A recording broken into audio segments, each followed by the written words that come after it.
The cold gnawed at every exposed inch of Lieutenant Mara Voss's face as she crouched behind the jagged rocks on the mountainside. The wind howled at 3,800 meters, carrying with it the taste of snow and iron. Below, the valley was a mosaic of dark pine forests and winding rivers, but Mara's eyes were fixed on the abandoned military outpost across the chasm. Her target could be anywhere in that fortress-like structure, but she had trained too long, waited too patiently to let impatience betray her now. She adjusted the scope of her sniper rifle, the familiar click of the mechanism oddly comforting amid the chaos of her thoughts. "Who's she targeting?" a voice whispered in her earpiece. Commander Ryland's tone was cautious, almost fearful. Mara had been alone on missions before, but this time felt different. The intelligence had been clear. The outpost was holding someone of significance, but the trail was cold, the information fragmented. All she had was a single, fleeting opportunity. Her breath formed clouds that disappeared into the biting wind. Somewhere down there, someone waited, oblivious to the sharp eye perched in the mountains. Mara's mind flashed to the reports: a diplomat, a weapons engineer, perhaps even a rogue operative. Each possibility tightened the knot in her stomach. She had learned early in her career that hesitation could be lethal. Yet, in that moment, hesitation felt like wisdom. A misstep could ignite an international crisis, or worse, a personal vendetta that had been festering in the shadows for years. Time slowed. Her finger hovered near the trigger, each second a drawn-out echo of her heartbeat. She remembered the stories her father had told her about soldiers lost in similar missions, eyes wide in disbelief, hands frozen, fate decided by a millimeter.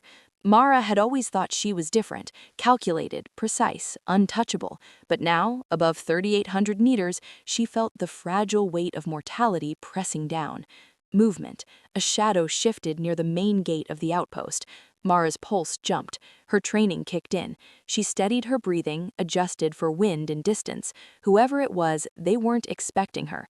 Her heart told her it was her mark, but the doubt lingered like frost on the scope lens. Who was she really aiming at? The question nagged, but in her line of work, clarity was a luxury she couldn't afford. A distant rumble echoed through the valley, an approaching storm, or perhaps a signal. Mara ignored it. She had come too far, scaled too many cliffs, risked too much. The line held at 3,800 meters, and this was her vantage point, her decision point. Slowly, she exhaled, focusing only on the figure now emerging into view. It was a woman carrying nothing but a briefcase. The sight twisted Mara's stomach. This wasn't just a target. It was a person with a life, a story, a family she would never know. The moment stretched.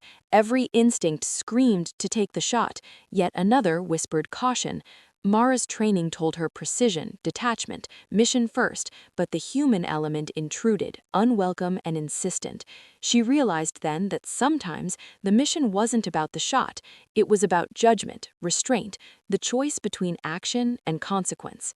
The wind whipped harder. The shadow of the approaching storm made the outpost's walls dance in gray light. Mara lowered her rifle slowly, her eyes never leaving the woman. Somewhere below, Commander Ryland's voice crackled again, anxious. "Mara, did you—" She didn't answer. For now, the line at 3,800 meters held, but it wasn't the line of fire. It was the line of conscience, drawn in the thin, icy air above the valley. Mara stayed there as the storm closed in, a lone figure above the world, questioning everything she had been trained to do. The target moved onward, unaware, and somewhere in that vast frozen expanse, Mara understood that in her line of work, the hardest decisions were never about aim, they were about heart.